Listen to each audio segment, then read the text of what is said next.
एक असे कलाकार की त्यांना जर एखादी बंदिश आवडली ना तर लगेच ते त्या मूळ कलावंताकडे जाऊन शिकून घेणार. मग त्यावर विचार करणार, त्यातलं मर्म जाणून घेणार आणि मग ती आपल्या मैफिलीमध्ये अशा प्रकारे सादर करणार की मूळ गायकाला पुन्हा ती त्यांच्याकडून शिकून घ्यावीशी वाटेल. कारण अर्थातच त्याच्यामध्ये सूर आणि भाव यांचा अभिषेक करण्याचं कसब त्यांच्याकडे होतं. आणि अशाच त्या अभिषेक करणाऱ्या बुवांची ओळख आज आपण करून घेणार आहोत. तेव्हा सुजाण वाचकांनो, पुस्तक दर्पणमध्ये मी प्राची दामले आपलं सहर्ष स्वागत करते. आजच्या आपल्या पुस्तकाचं नाव आहे अभिषेकी. पंडित जितेंद्र अभिषेकी यांचा कला आणि जीवनाचा प्रवास शैला मुकुंद यांनी रेखाटलाय. राजहंस प्रकाशनाचं हे पुस्तक आहे. 2024 ची आवृत्ती असून साधारण 236 पानांचं हे पुस्तक आहे. बुवा पंडित जितेंद्र अभिषेकींसाठी जाणकारांनी आणि त्यांच्या चाहत्यांनी योजलेलं हे संबोधन. त्यामुळे आपण सुद्धा आपल्या ओळखीमध्ये यापुढे तेच संबोधन वापरणार आहोत. खरं तर ही फक्त बुवांची चरित्रगाथा नाहीये. त्या निमित्ताने बुवांच्या घराण्याचा इतिहास, तत्कालीन पोर्तुगीज राजवटीखाली असलेलं गोवा, त्या गोव्यामधला निसर्ग, तिथली समाजरचना, तिथलं राजकारण, या सगळ्या गोष्टींचा, संदर्भांचा खजिनाच लेखिकेने आपल्या समोर उघड केलेला आहे.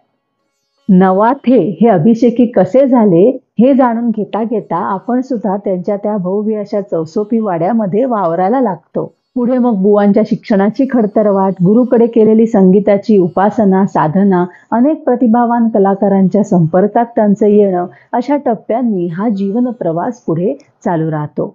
पुस्तकाची घडण करण्यापूर्वी लेखिकेने बुवांना प्रत्यक्ष भेटून अनेक आठवणींची साठवण केल्यामुळे का होईना अनेक रोचक गोष्टी यातून आपल्याला समजत जातात बुवांबद्दल. त्यामुळे मग बुवांचा शीघ्रकोपी स्वभाव आपल्याला दचकवत नाही, कारण त्याचबरोबर त्यामागे लपलेला मिश्किल, प्रेमळ आणि ज्ञानी असा गुरु, त्याचा चेहरा सुद्धा आपल्या समोर आल्याशिवाय राहत नाही. रागावल्यावर शिष्याला शाब्दिक सोलून काढणारा हा गुरु, पण त्याच्याकडे त्यांनी मेहनतीने केलेली संगीताची उपासना, त्याचा अनुभव हा इतका आहे, ज्ञानाचं भांडार इतकं आहे ना की ते या पुस्तकाच्या पानोपानी अलगदपणे आपल्या समोर यायला लागतं. उदाहरण द्यायचं झालं तर पिया हा शब्द अनेक बंदिशींमध्ये हा आपल्या समोर येतो, पण तो ठुमरीमध्ये कसा गायचा, ख्यालामध्ये त्याला कोणत्या बाजाने पेश करायचं, या सगळ्या बारीक सारीक गोष्टी बुवा आपल्या शिष्यांना सांगत असतात. ख्यालामध्ये समेवर येताना डौलाने आलं पाहिजे असा आग्रह धरणारे बुवा, एक कुशल संगीतकार त्यांच्यामधला जो आहे तो सुद्धा या पुस्तकामध्ये आपल्याला भेटतो. संगीतामध्ये, गायनामध्ये शब्दांना महत्त्व किती द्यायला हवं याची सुद्धा काही उदाहरणं दिली आहेत. त्यातलं एक उदाहरण सांगते. कैवल्याच्या चांदण्याला भुकेला चकोर, या गाण्यामध्ये चराचरा पार न्याहो अशी एक ओळ आहे. ही ओळ म्हणताना ते पार न्याहो याच्यामध्ये इतकी अर्थता हवी असं बुवांचं म्हणणं आहे की भवसागर पार करायचा आहे आपल्याला, त्यासाठी पांडुरंगाला विनवणी करायची आहे. ती अर्थता त्यामधून उमटली पाहिजे.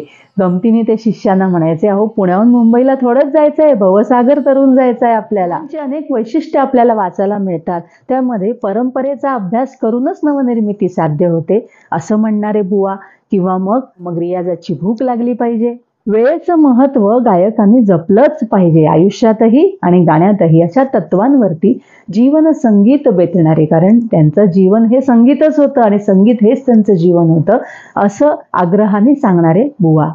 अशा अनेक पैलूंना इतक्या समर्थपणे लेखिकेने आपल्या समोर आणलंय ना की या जीवन संगीतामध्ये आपण नादावून जातो, रमून जातो आणि मग समेवर येताना म्हणजे पुस्तकाच्या शेवटाकडे येताना आपली थोडी तारांबळच होते. इतक्या प्रतिभाशाली, प्रभावी कलाकाराचं, वेगवेगळ्या आयामांचं त्यांच्या आयुष्याच्या लेखिकेने तितक्याच उत्कटतेने चित्रण केलंय आणि त्यामध्ये त्यांची शब्दकळा सुद्धा आपल्याला जाणवल्याशिवाय राहत नाही. उदाहरण द्यायचं झालं तर त्या म्हणतात, कबीराचं काव्य हा आत्मसंवाद आहे. किंवा मग पोर्तुगीजांच्या अंमलाखाली असलेल्या गोव्याचं वर्णन करताना त्या म्हणतात की गोव्यात पोर्तुगीजांच्या अत्याचारांपासून मंदिरं वाचवताना देव आणि भक्त हे एकमेकांचा आधार झाले. तेव्हा शिष्य, मैफल गायक, संगीतकार आणि गुरु, अभिषेकी बुवांची ही 4 वेगवेगळी संगीत क्षेत्रातली रूपं आपल्या समोर आणणारा हा चरित्र ग्रंथ आपण जरूर वाचा आणि सुरांच्या या अभिषेकामध्ये तल्लीन झाल्यानंतर, न्हावून निघाल्यानंतर आपला अभिप्राय आम्हाला जरूर कळवा.